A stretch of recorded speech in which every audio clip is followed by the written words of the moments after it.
নদীর ধারে বাপজি আপনার পানিতে যখন ছাড়তে যাবে, মুসা নবীর একটা বড় বোন ছিল, কোরআন শরীফে তাফসীরে মারফুল কোরআনে ওই তার বোনটার নাম পাওয়া যায় হযরতে মারিয়াম। আমার আল্লাহ নিশ্চয় আপনার সন্তানকে হেফাজত করবেন। বলে বাবা এই মুহূর্তে তাড়াহুড়া করে আমার বাক্সখানা কে বানিয়ে দেবে বলো? মেহমান দণ্ডায়মান মুসাফির যিনি ছিলেন তাকে বলুন ঘুমাও। একবার যদি আপনি আমাকে ইশারা করেন, হুকুম দেন, আমি কয়েক মিনিটের মধ্যে বাক্স আপনার কাছে বানিয়ে দিতে পারি। কিতাবে বাপজি কেউ কেউ মুফাসসির কিরাম লিখেছেন বাবা জিবরিল আলাইহিস সালাম তিনি জান্নাত থেকে 4টা তক্তা নিয়ে এসেছিলেন। বলুন সুবহানাল্লাহ। ওই তক্তাগুলো বাপজি ব্যাগের ভিতর থেকে বের করে কয়েক মিনিটের মধ্যে বাপজি বাক্সখানা কমপ্লিট করে দিলেন। বলে মা এই বাক্সের ভিতরে ভরে দিয়ে আপনার সন্তানকে নিন্দনিয়া ছেড়ে দিবেন। বলে তিনি অদৃশ্য হয়ে গেলেন। আল্লাহর নবী মুসা আলাইহিস সালামের মা মুসা নবী পয়গম্বরকে বাবা সাদা কাপড় দিয়ে বাপজি জড়ে দিলেন। গোটা দেহখানা জড়ে দিয়েছেন, শুধু মুখখানা বাপজি খালি করে রেখেছেন। মুসা নবীকে ডালা তুলে বাপজি ভরে দিলেন ওই বাক্সের ভেতরে। নিয়ে যাওয়ার পর নদীর ধারে বাপজি আপনার পানিতে যখন ছাড়তে যাবে, মুসা নবীর একটা বড় বোন ছিল, কোরআন শরীফে তাফসীরে মারফুল কোরআনে ওই তার বোনটার নাম পাওয়া যায় হযরতে মারিয়াম। ওই মারিয়ামকে ডাক দিয়ে বলেছিল, রে বেটি তোমার 8 বছর বয়স? বলে হ্যাঁ মা আমার 8 বছর বয়স। কি হয়েছে বলো? বলে বেটি মারিয়াম তোমার ভাই ছোট ভাই মুসাকে নীল দরিয়াতে আমি বাক্সের ভেতর ভরেছি, এখনই পানিতে ছেড়ে দিব। ওরে বেটি জানি না বাক্স কত দূর যাওয়ার পর পানিতে ডুবে যাবে না ভেসে যাবে। ওরে আমার মা তুমি একটু নদীর অপর দিয়ে এমন ভাবে আর চোখে চোখে তুমি তাকাবা, এমন ভাবে যাবা ফেরাউনের কোন লোক যেন জানতে না পারে তুমি বাক্সর দিকে ফলো করতে করতে যাচ্ছ। বলে মা আমার ছোট ভাইয়ের জন্য আমি অনেক কিছু করতে রাজি আছি, তুমি চিন্তা করো না। এলাকায় বাপজি দেখতে পাওয়া যায় ভাইদের চেয়ে বাপজি বোনেরা ভাইদেরকে খুব বেশি ভালোবাসে। আর সেই বোন বাপজি বড় হওয়ার পরে বাপ মা মরে গেলে বাপজি সেই বোন দুশ্মন হয়ে যায়। বাপের জমি অংশ মোতাবেক বাপজি দিতে খুব কষ্ট হয় ভাই, অথচ এই ভাইকে বাপজি বড় বোনেরা কত কষ্ট করে মানুষ করে। হযরতে মরিয়ম কাঁদছেন, বলে মা আমি ভাইয়ের জন্য আমি অনেক অভিনয় করতে পারবো, আমি ওই দূর দিয়ে যাব আর লক্ষ্য করে যাব, কেউ বুঝতে পারবে না। 8 বছর বয়স মুসা নবীর বডি নীল দরিয়াতে ছেড়ে দিলেন। স্রোতে ভাসতে ভাসতে চলে যাচ্ছে, অনেক দূর চলে গেল, বাক্স ডুবলো না। হযরত মরিয়ম বলেছিল মা আমি সন্ধ্যা পর্যন্ত দেখবো বাক্স কোথায় যায়। সকালবেলায় বাপজি ছেড়ে দিয়েছে, দুপুর পর্যন্ত বাক্স ভাসতে ভাসতে গিয়ে কোন কোন মুফাসসির কেরাম লিখেছেন একটু দুপুর গড়েছিল, সূর্যের তাপটা বাপজি একটু হালকা হয়েছিল। ওই সময় দেখছে মরিয়ম মুসা নবীর বোন, ফেরাউনের বাপজি 70 খানা বাড়ি ছিল, তার মধ্যে থেকে একটা ঘর এই নীল দরিয়ার ধারে ছিল। মাঝে মাঝে তার বিশ্ব সুন্দরী, সেই সময় তার অর্ধাঙ্গিনী বিবি হযরতে আসিয়া বলে নাম ছিল, তিনি আল্লাহওয়ালি ছিলেন। সেই সময় মুসা নবীর আগেকার যে নবী ছিলেন সেই নবীর উপর ঈমান এনেছিলেন। এই আসিয়া তার স্বামীর কার্যকলাপ সে পছন্দ করত না, কিন্তু উপায় নাই, যেহেতু তার স্বামী যেগুলো মানার মতো সেগুলো মানত, আর যেগুলো মানার মতো না সেগুলো ডাইরেক্ট অস্বীকার করত, ভয় করত না। ফেরাউন তার চেহারা দেখে বাপজি অনেক সময় কিছু বলতো না প্রথমে, তাই মাঝে মাঝে বাপজি ওই নীল দরিয়ার ওই বাড়িতে মাঝে মাঝে বিলাসিতা করার জন্য প্রেম বিনিময় করার জন্য বাবজি তারা স্বামী স্ত্রী দুজনায় যেত, যেহেতু তার বাচ্চা হয়নি। হযরতে আসিয়া বসে আছেন, ফেরাউন বসে আছে। ফেরাউন বেশ উঁচা চড়া, একটু বেশ উপযুক্ত, একদম ভালো মোটা সে মানুষ ছিল। হযরতে আসিয়া হঠাৎ করে নদীর দিকে তাকিয়ে দেখলে বাক্সখানা বাবজি মাঝখানে দাঁড়িয়ে গিয়ে ওই ঘরের কিনারায় এসে লেগে গেল। মরিয়ম একটু দূরে চলে গিয়ে আর চোখে চোখে তাকাচ্ছেন, বলে মাওলা, এ আমার ভাইকে এই শয়তান বাদশাহ কবল থেকে বাঁচানোর জন্যই তো আমার মা আমার ভাইকে নদীতে ছেড়ে দিয়েছে। আবার এই বাক্স ভাসতে ভাসতে গিয়ে ভাইয়ের বাক্সখানা ফেরাউনের ঘরের কিনারায় গিয়ে লেগে গেল। আসিয়া বলেছিল প্রাণের স্বামী, ওই দেখেন এত সুন্দর একটা বাক্সখানা দেখতে পাওয়া যায়, দেখুন আমাদের ঘরের একেবারে কিনারায় লেগে গিয়েছে। ফেরাউন ডাক দিয়ে বলেছিল, বিবি আসিয়া, ও বাক্স জানি না নোংরা থাকতে পারে, এর চেয়ে দামি বাক্স তোমাকে বানিয়ে দেব। আসিয়া বলেছিল প্রাণের স্বামী, শুনে নাও, আমার মনে হয় এত সুন্দর বাক্স পৃথিবীতে প্রথম দেখলাম। ফেরাউন ডাক দিয়ে বলেছিল, বিবি তুমি ওই বাক্সটার কথা ভুলে যাও।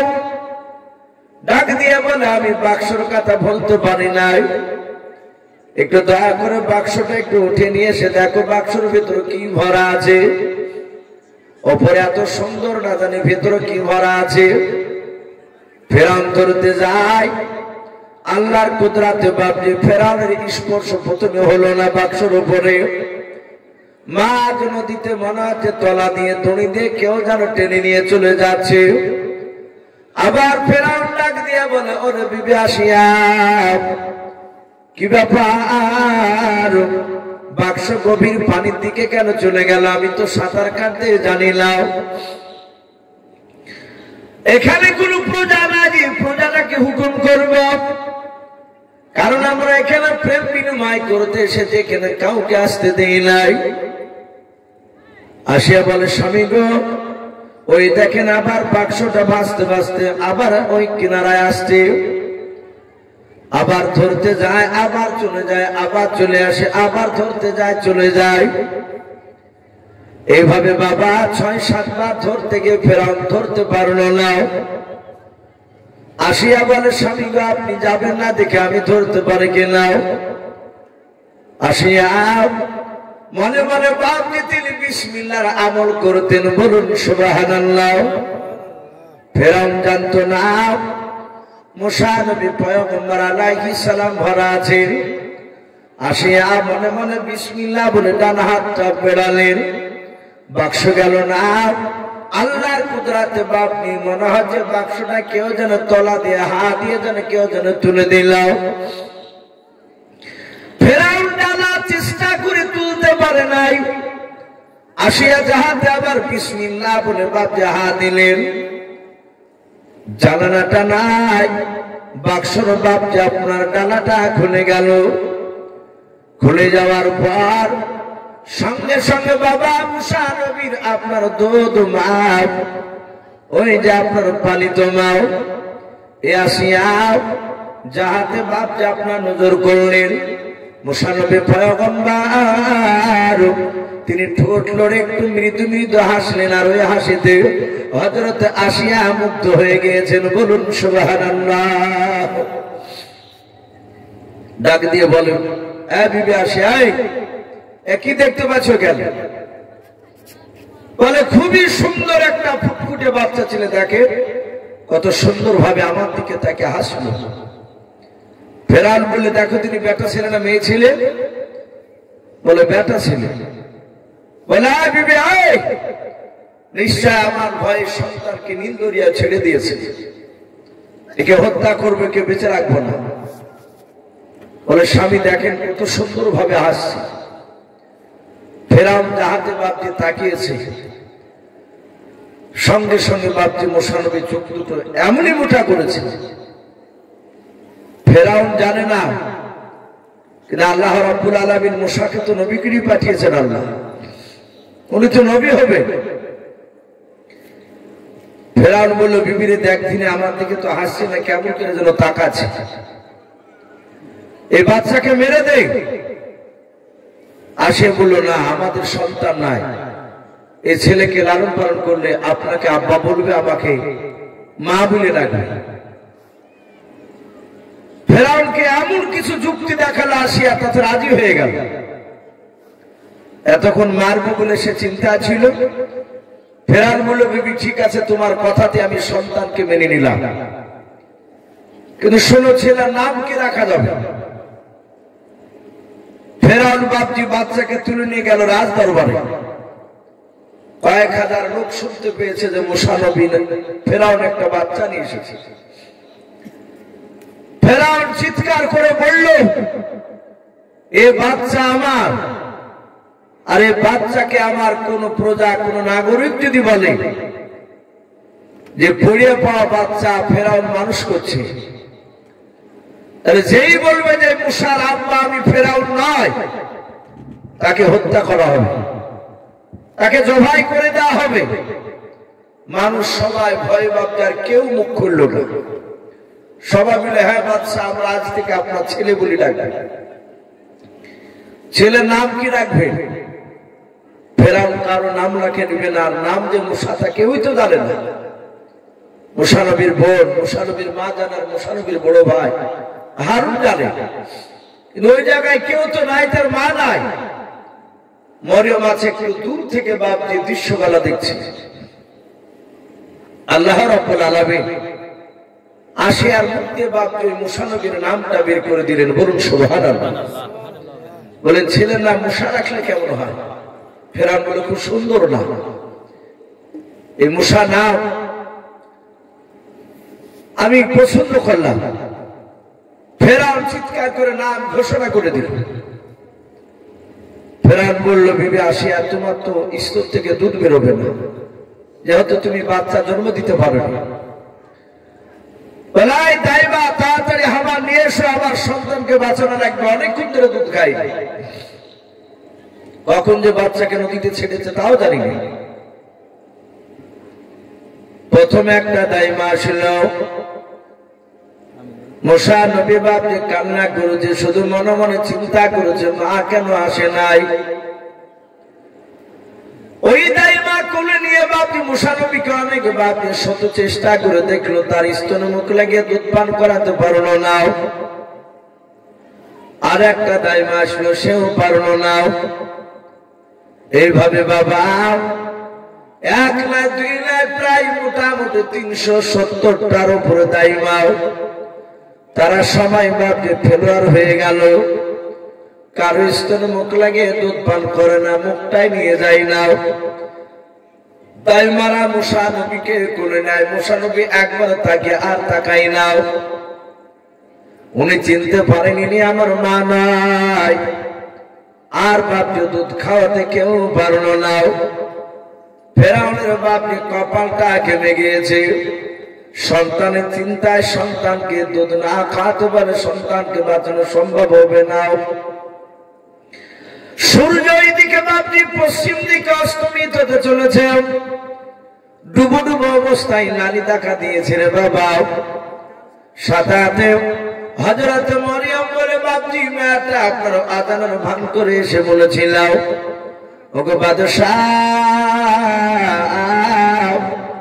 আমি কয়েক ঘন্টা থেকে দাঁড়িয়ে দাঁড়িয়ে দেখলাম অনেকগুলো দাইমা নিয়ে আসেন, কারো স্তনে মুখ লাগিয়ে দুধ পান করে না আপনার ছেলেও। আমার ভাই এই কথা বললেন না, বলে আপনার ছেলে দুধ খেলো না কারো। এই বাদশাহ নামদার আমার একটা দাইমা জানা আছে, আমার মনে হয় ওই দাইমাটা আপনার দরবারে নিয়ে আসলে আপনার ছেলে দুধ খেতে বাধ্য হবে। বলে, বেটে এখনো তুমি দাঁড়িয়ে আছো, তাড়াতাড়ি নামটা বলে আমি লোক পাঠাই। বলে, লোক পাঠিয়ে আসবে না। মেয়েটা জানা আমি লোক পাঠালে মা হয়তো বলে ফেলবে ফেরাউনের দরবারে যে বাচ্চা আছে ওই বাচ্চাটা আমার, আর জানতে পারেনি মনে হয় ফেরাউন আমার ভাইকে আরো বেঁচে রাখবে না। ডাক দিয়ে বলল, বাদশা আপনি কাউকে পাঠানো লাগবে না, আমি যে ডেকে নিয়ে আসবো। মুসা নবীর মা বাড়ি থেকে দরজার গুলিতে বাপজে যায় আর বারবার রাস্তার দিকে চেয়ে থাকে, আমার মরিয়ম কি খবর করকে নিয়ে আসবে, না জানি এমন কি খবর আমাকে এসে শোনাবে। যদি বলে, মা আমার ভাই পানিতে ডুবে গিয়েছে, আমার ছেলে বাজবে না, জানি না কি খবর নিয়ে আসে। হযরত মরিয়ম দূর থেকে বাপজি মা বলে চিৎকার করে করে চলে আসছে দৌড়ে। হযরত মরিয়মের মা দৌড়ে গিয়ে বলে, বিটি মরিয়ম কি ব্যাপার, তুমি আমাকে মা মা করে কেন ডাকছো বলাও। হযরত মরিয়মের চোখ দিয়ে বাপজি পানি পড়ছে। বলে, বেটির কাঁদো কেন, তোমার ভাই কি বেঁচে নাই? বলে, মা আমার ভাই মরে নাই, জিন্দা আছে, বলুন সুবহানাল্লাহ। ডাকে দিয়ে বলে, বিটি রে কোথায় আছে আমার সন্তান, একটু খুলে বলো কি অবস্থা আছে। মনে বলে, মা আমার ভাই ফেরাউনের রাজ দরবারে দাঁড়িয়ে বসে আছে, যাতে ফেরাউনের নাম করেছে। বলে, মারে ওই ফেরাউনের ভয়ে তো আমি নন্দনিয়া আমার বেটাকে ভাসিয়ে দিয়েছি। বলে, মা আমি দূর থেকে দেখলাম ভাইয়ের কিছু দৃশ্য ফেলাও, ভাইয়ের বাক্সখানা ফেরাউন ধরতে পারে না। ওই বাদশার স্ত্রী আসিয়া বলে, নাও ওই মেয়েটা তুলে নিয়ে গিয়েছিল। ওগো মা, মিশরের একটা নাই দুইটা নাই 370টা দাইমার কারো স্তন মুখ লাগে দুধ পান করে নাই। ওগো মা আমি তোমাকে দাইমা বলেছি গো মা, শোনে না তুমি জানো ছেলের পরিচয় দেবা নাও। মা আমি তার সন্তানের কথা বলবা নাও। ওগো মা তোমাকে দাইমা সেজে অভিনয় সেজে যাওয়া লাগবে, বলো তুমি যেতে রাজি আছো কিনা। বলে, হ্যাঁ মা যেতে রাজি আছি। হযরত বাপজি আপনার মুসা নবীর মা দৌড়ে চলে যায়। সূর্য বাপজি পশ্চিম দিকে একেবারে ডুবে গেল। ওই সময় মুসা নবীর মা বাপজি আপনার পৌঁছে গেল। পৌঁছে যাওয়ার পর জাহাজের বাদশাকে ডাক দিয়ে বলেছে, বাদশা নামদার আমি সেই মহিলা দাইমা, এই মেয়েটা যে আমার বিষয়ে আপনার কাছে যে আলোচনা করেছি, ওকে বাদশাহ ওই আপনার সন্তানকে নিয়ে আসুন, আমার মনে হয় আমি কোলে নিলে আপনার ছেলে আমার দুধ পান করবে। যাতে মুসা নবীর মার গলার বাপজি আওয়াজটা পেয়েছেন রে বাবা, কেতাবে লিখেছে মুসা নবী বাপজি ছিলেন আসিয়ার কোলে ঘরের ভিতরে। যাহাতে বাপজি মুসা নবীর মার গলার আওয়াজটা বাইরে থেকে কানে গিয়েছে, আর মুসা নবী পয়গম্বর সাথে কান্না বন্ধ করে দিয়েছেন, বলুন সুবহানাল্লাহ। আসিয়া আর কিছু জানতে দিল না বিষয়টা। যাহাতে বাপজি মুসা নবীর মার কোলে দিয়েছেন, মুসা নবী অমনি তার মা স্তনের দিকে নিয়ে গেছেন আর মুখ লাগিয়ে দুধ খেতে শুরু করেছে। বাচ্চা চুপে গেল, কান্নার করে না। মুসা নবীর মা বললেন, বাদশাহ আমার এখানে থাকা যাবে না। বলে, কেন? বলে, আমার বাড়ি একাই, আমাকে যেতে হবে, আর এখানে এই মেয়েটা আমি মানুষ করবো, একাই বাড়িতে থাকতে পারবেন। আমার বাড়িতে কয়েকটা ছাগল গরু আছে, ওদেরকে খাওয়াতে হবে। ডাক দিয়ে বলল, এই তুমি যদি এখন চলে যাও তাহলে সারা রাত ছেলে কাঁদলে ছেলেকে কে খেতে দিবে? বলে, আমি তা বলতে পারবো না, আপনার বাড়িতে তোমার থাকা যাবে না। ডাক দিয়ে বললো, অসুবিধা নাই, যতদিন তোমার স্তনে মুখ লেগে দুধ পান করবে আমার সন্তান, আমার ছেলের খাতিরে সম্মানে তোমার বাড়ির সবাই ছাগল গরু যা আছে সব আমার রাজ দরবারে খাবার খাবে, বলুন সুবহানাল্লাহ। ফেরাউন মুঠি টের পেল না, তার দুশমন বাপজি তার বাড়িতে দামি দামি রাজকীয় খাবার খাচ্ছে। শুধু একাই নয়, তার বাপ মা ভাই বোন তার বাড়ির ছাগলগুলো বাপজি সেটা খাবার খেতে পারছে, আর তাদেরকে পরিশ্রম করতে হয় না। বাদশাহ নামদার মুসা নবীকে বাপজি তার স্ত্রী ফেরাউনের 4-5 দিন পর কে বলেছেন 3 দিনকার দিন। মুসা নবীর মাকে একটু আড়ালে ডেকে নিজে বলছেন, এই ঠিক করে বলো, এই বাচ্চা তোমার নয়? বলে, না। বলে, ঠিক করে বলো, আমি জানি যেদিন এসে তুমি ডাক দিয়েছিলে সেদিন তোমার আওয়াজ শুনে আমার সন্তান কান্না বন্ধ করে দিয়েছে, সেদিন থেকে আজ পর্যন্ত আর কাঁদে না। বলে হ্যাঁ, আসিয়া বলে বাচ্চা হচ্ছে আমার, এই কথা কাউকে বলো না। বলে আমি কাউকে বলবো না। তোমার ছেলে যেদিন বাক্সখানে আমার স্বামী ধরতে পারলো না, আমি তুলে নিয়ে আসি, তাকালাম, মুচকে মুচকে হাসছি, সেদিনই বুঝতে পেরেছি এই সন্তান আমার স্বামীকে ধ্বংস করবে। আমি ওটাই চাই। এত বড় বেঈমান আমার স্বামী পৃথিবীতে বেঁচে থাকার অধিকার রাখে না, এ আল্লাহর শুকরিয়া আদায় করে না। আমরা দুজনায় আমার তোমার সন্তানকে নিজের ছেলের মতো মানুষ করব। বাপজি আস্তে আস্তে মুসা নবী আলাইহিস সালাম বড় হতে লাগলেন। একটু হামাগুড়ি দিয়েছে, হামাগুড়ি দিতে শিখেছে। ফেরাউনের বড্ড মনের তামান্না, মনের আশা, গোটা মিশরের মধ্যে বাপজি সে খোদা দাবি করবে, আল্লাহ হবে। ফেরাউন হামানকে ডাক দিয়ে বলল, হামান আমার এটা বড় মনের তামান্না, আমি খোদা দাবি করতে চাই, বলো এটা করলে কেমন হয়? ডাক দিয়ে বলল, বাদশাহ একটা পাগলামির সীমা আছে, আমি নাহি তোমাকে বাদশাহ খোদা বলে মানব। ফেরাউন হামান জানে যে ফেরাউনের বাইরে গেলে বিপদ আছে, তা ওকে খুশি করার লেগে বাপজি 3 কো 4 বলে বসে থাকতো। ফেরাউন যদি বলতো 3 কে 4, তো ও বলতো 4। ডাক দিয়ে বললো, আমি নাহি আপনাকে মানবো, কিন্তু লোকে তো মানবে না। আপনি রাজ দরবারে আপনি জিজ্ঞাসা করবেন, প্রজাদের অনুমতি নেন, তারা আপনাকে খোদা বলে মানে কিনা। বাদশাহ বলে, কথা তো খারাপ বলনি, চলো আজই রাজ দরবারে গিয়ে আমি প্রচার করব। ফেরাউন বলে, মিশরের লোকেরা আমি তোমাদের বাদশাহ। বলে হ্যাঁ, আপনি আমাদের বড় বাদশাহ। বলে আমার অসুবিধা? বলো তোমাদের কারো অসুবিধা হয় আমাকে বাদশাহ বলে মানতে? বলে না, ও জানে যে বলে যে আমি মানি না তাকে হত্যা করবে। সঙ্গে সঙ্গে বললো, আমি তোমাদের কাছে খোদা দাবি করতে চাই, আল্লাহ দাবি করতে চাই, বলো তোমরা আমাকে মানবে কিনা? হাজার হাজার প্রজার মধ্যে থেকে বাবা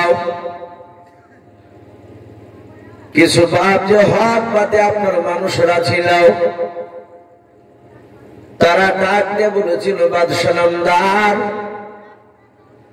সবাই খোদা বলে মানতে পারে, কিন্তু আমরা কিছু মানুষ আপনাকে খোদা বলে মানব না। বলে কেন মানব না? বলে মানার আগে একটা কাজ দেখাতে হবে, একটা শর্ত আছে। বলে কি শর্ত বলাও? বলে এই বাদশাহ ওই দেখেন সামনে একটা বড় সাগর। বলে হ্যাঁ, ওটা নীল দরিয়ার পানি নাই রে বাবা, ওটা নীল দরিয়া ছাড়া আর একটা ছোট নদী ছিল। বলে সাগরের পানি শুনে নাও, আমরা যদি তোমাকে বলি বাদশাহ পানিটা তুমি শুকিয়ে দাও, আর ওই সময় তুমি নদীতে হুকুম করবা, নদীর পানি যদি শুকিয়ে যায়, আবার কিছুক্ষণ পর আমরা বলবো বাদশাহ ওই নদীতে পানিতে তুমি ভরপুর করে দাও, পানি নিয়ে এসে দাও। তুমি আবার হুকুম করে যদি তুমি শুকনো নদীতে যদি পানি নিয়ে এসে দিতে পারো, তাহলে জানবো তুমি আমাদের খোদা। আগামীকাল যদি তুমি এটা দেখাতে পারো, তাহলে পরশুদিন তোমাকে আমরা খোদা বলে মেনে নেব। ফেরাউন দেখলো এটা যদি না করতে পারি তাহলে তো মানবে না। ডাক দিয়ে বলল, আমি রাজি আছি, আগামীকালকে এই নদীর পানিটা শুকিয়ে দিয়ে আবার ভরে দেখে নেব, কিন্তু যারা দেখতে চাইছো যদি আমি নদীতে পানি যদি ভরিয়ে দিয়ে শুকিয়ে যদি দিই, তাহলে তাদেরকে আমি হত্যা করব, জবাই করে দেব।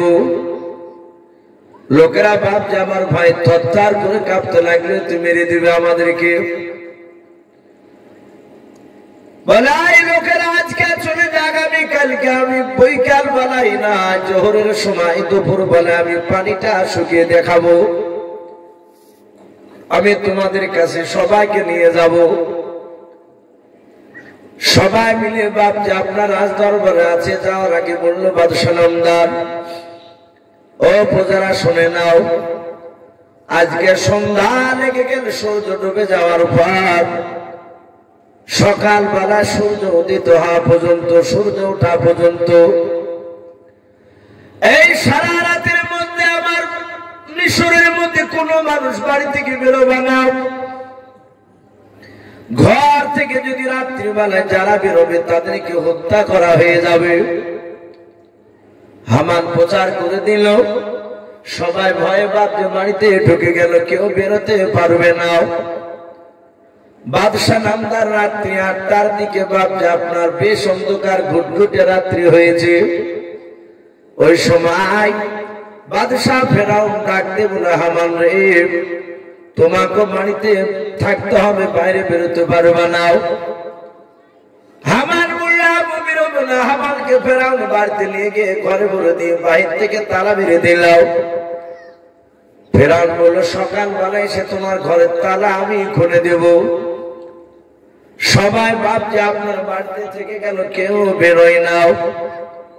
গভীর রাত্রিবেলার বাবা ফেরাউন বেরিয়ে দেখছে, ডান দিকে বাম দিকে কিছুটা তাকাতাকি করে দেখলো, একটা মানুষও ভাবছে আনাগোনা শুনতে পাওয়া যায় না। ফেরাউন বুঝতে পেরেছে আর একটা লোক বেরোয়নি, সবাই ভয়ে বাড়িতে আছে। বেঈমান ফেরাউন ওই রাত্রিবেলায়, গভীর রাত্রিবেলায় নীল দরিয়ার দিকে ভাবতে চলে গেল। ফেরাউন দিনের বেলা একটা গর্ত গুহা থেকে এসেছিল নীল দরিয়ায়। ওই নীল দরিয়ার গুহার ভিতরে গিয়ে বাবা ফেরাউন একাই ভাবছে, সিজদায় পড়ে আল্লাহর কাছে কেঁদেছিল। বলুন সুবহানাল্লাহ। ফেরাউন কাদার বলে, আল্লাহ, ও মাওলা, আমি জানি তুমি ওয়া আলা কুল্লি শাইইন কাদির, তুমি সর্বশক্তিমান। ওগো মাওলা, তোমার ইশারা ছাড়া গাছের পাতা পর্যন্ত নড়ে না। ও আল্লাহ, এটা আমার মনের তামান্না, মনের বাসনা। ওগো মাওলা, আমি দুনিয়ার বুকে খোদা দাবি করতে চাই, তাই তুমি আমাকে এই আগামী কালকে পর্যন্ত, সন্ধ্যা পর্যন্ত আমাকে দুটো তুমি আমাকে শক্তি দিয়ে দাও। একবার যাতে বলবো পানিটা শুকিয়ে দাও, আর তুমি আল্লাহ চট করে নদীর পানিটা শুকিয়ে দেবাও। আবার যাতে বলবো আল্লাহ পানি নিয়ে এসে ভরপুর করে দাও, আবার তুমি পানি নিয়ে এসে ভরপুর করে দেবাও। ওগো মাওলা, এই দুটো কথা যদি তুমি আমাকে শক্তি দাও, তাহলে আমি খোদা হতে পারবো না, খোদা বলে কেউ মানবে না। মালিক রে, খোদা দাবি করা এটা অন্যায়, এটা ভালো জানি। তুমি দুনিয়ার বুকে যা শাস্তি দিবা তা নাই, তুমি কবরে গিয়ে যা শাস্তি দিবা তা আমি মাথা পেতে মেনে নেব, আমি কিছু বলবো না। ওগো আল্লাহ, তোমার যা ইচ্ছা তাই গেলে তুমি শাস্তি দেবা, কিন্তু দুনিয়াতে একটু আমাকে বাদশাহ খোদা হতে তুমি আমাকে একটু হুকুম দিয়ে দাও। ওই নদীর পানি তুমি আমার হুকুম, আমার তাবে করে দাও।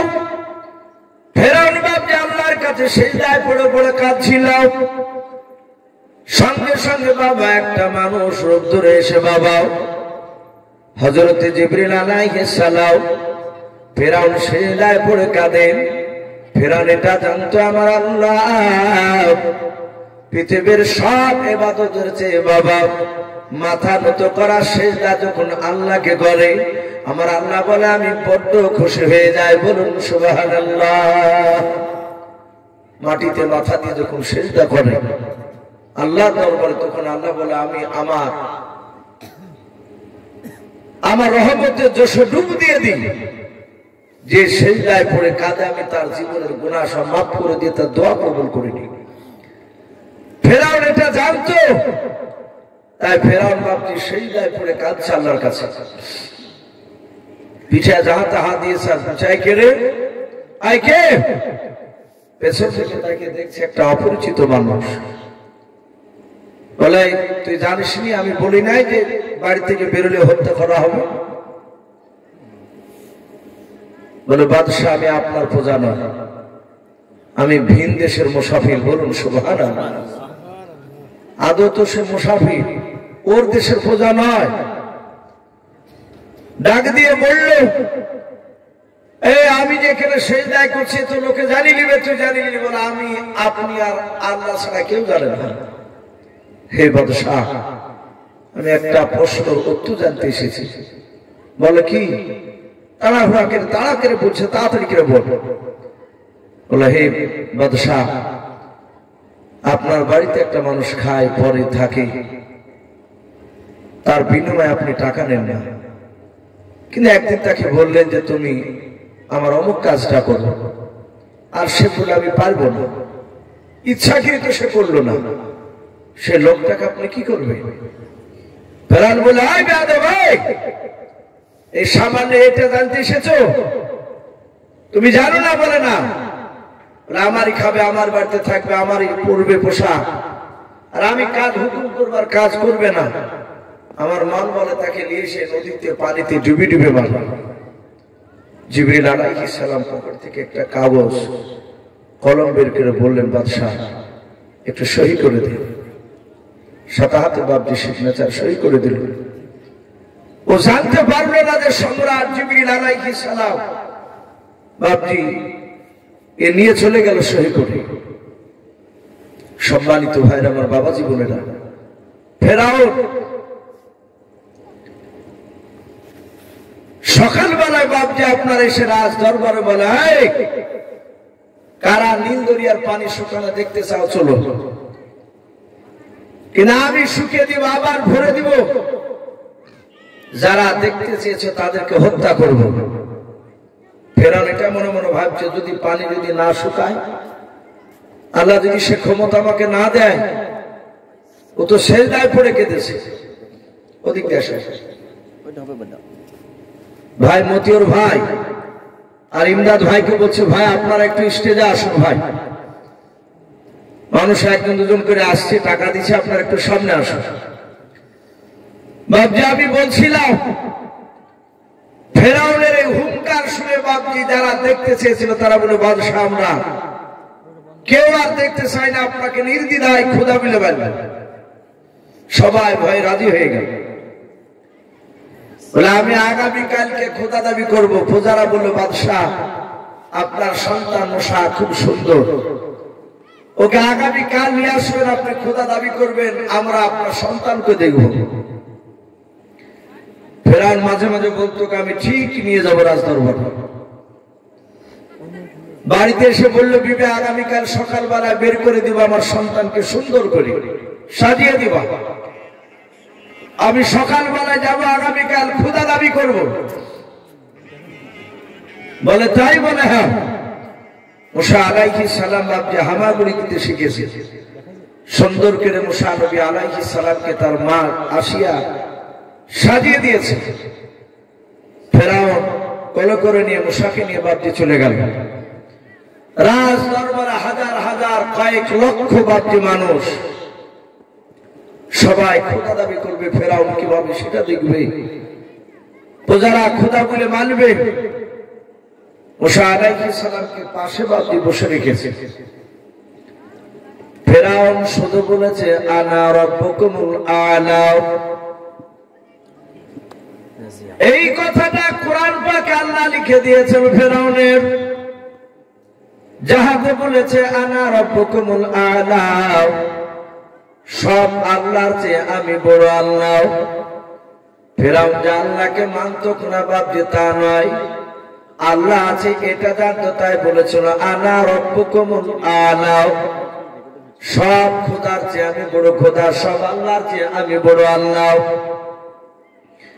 যাহাতে বাবজি ওই কথাটা আপনারা বলেছেন, হাজার হাজার বাবজি আপনার লোকেদের মধ্যে থেকে বাবা মুসা আলাইহিস সালাম তার পাশে বসা ছিল। কিতাবে পাওয়া যায় ফেরাউনের মুখে বাবজি নাভি পর্যন্ত আপনার দাড়ি ছিল। ওই ফেরাউন দাড়িগুলোকে বাবজি মুক্তা দিয়ে বাবজি আপনার জোড়ে রাখতো, দামি দামি মুক্তা দিয়ে জোড়ে রাখতে এত যত্ন করতো, যাহাতে বাবজি আপনার খোদা দাবি করেছে। সঙ্গে সঙ্গে বাবা মুসা নবী পয়গম্বর আলাইহিস সালাম আর সহ্য করতে পারলেন না। ঠাস করে ফেরাউনের বাবা বাম দিকের গালে একটা এমন জোরে থাপ্পড় মেরেছে, চট বসে দিয়েছে। মুফাসসিরিন কেরাম বলেন ফেরাউন বাপজি রাজ দরবারে কয়েকবার বাপজি আপনার ঘুরেছিল, বলুন আস্তাগফিরুল্লাহ। দেখবেন বাপজি মানুষের চুনহাগা হয় মুরগি, অনেক সময় এক একটা মুরগি বেঁচে যায়, ঠোর হারা হয়ে যায়। আমাদের দিকে বলে ঠোর হারা আর জ্ঞান থাকে না, পফকেরে ঘুরে খাবার খেতে দিলে এক ঠোকা মেরে 4-5 বার ঘুরে। ফেরাউন এভাবে কয়েকবার ঘোরার পর বলল সর্বনাশ, একে জবাই কর। লোকে সবাই অবাক যে খোদা দাবি করলো আর ওয়ারি ছিল, ওকে চড়বালো। আবার জল্লাদেরকে ফেরাউন সাথে হাতে বলছে কে জবাই করে দেবে। অমনি দুটো ছেলে দৌড়ে গিয়ে বললো, হে বাদশাহ, স্ত্রী আসিয়া, হে রানীমা, আপনার সন্তান মুসাকে মনে হয় এতগুলো হত্যা করে ফেললো। বলে কেন? বলে আপনার স্বামীকে চড় মেরেছে। কেন? ফেরাউন মাথাকে এইভাবে বাপনি ধরে আছে। আপনারা জানেন যে নমরুদ বিলে বাপনি একটা বাদশা ছিল, গোটা পৃথিবীতে সেও আল্লাহ দাবি করেছে। হযরত ইব্রাহিম নবী আলাইহিস সালামের জামানায় একটা ন্যাংরা মশা বাপনি তার নাকের ভিতর দিকে মাথার মগজে বাসা বেঁধেছে, ওকে কামড়াতো। সে সময় মিশরে নমরুদ যে দেশের বাদশা ছিল,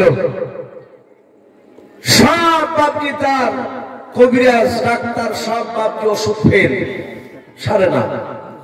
লাস্টে তার একটা বাপনি পূজা করলো, বাদশা